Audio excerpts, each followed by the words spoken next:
പ്രിയമുള്ളവരെ, ഇന്നത്തെ പുസ്തകം ആർ രാജശ്രീയുടെ ആത്രേയകം.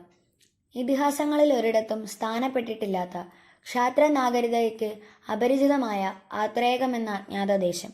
രാജ്യദ്രോഹികളും അജ്ഞാത ശവങ്ങളും അശരണരും രോഗികളുമെല്ലാം കൊണ്ടു തള്ളപ്പെടുന്ന ഔഷധഗന്ധം ആധാരശ്രുതിയായ ആത്രേയകത്തിലേക്ക് അഭയം തേടി എത്തിച്ചേരുന്ന നിരമിത്രൻ എന്ന അനാഥയുവത്വം. പൗരുഷത്തിന്റെ ഘോഷാക്ഷരങ്ങൾ ഉച്ചരിക്കുമ്പോൾ എപ്പോഴും പിഴച്ചു പോകുന്ന, ജന്മഫലത്താൽ രാജമുദ്രകൾ മാഞ്ഞു തുടങ്ങിയ ആ അത്യപൂർവ കഥാപാത്രത്തെ മുൻനിർത്തി ധർമാധർമ്മങ്ങളും പാപപുണ്യങ്ങളുമെല്ലാം പലയളവിൽ പകുത്തെടുക്കപ്പെടുന്ന ജീവിതമെന്ന പ്രഹേളികയെ പുത്തനായി വ്യാഖ്യാനിക്കുന്ന രചന.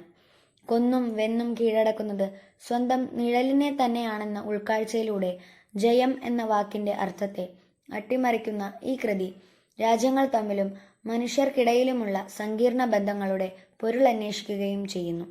ശുഭരാത്രി.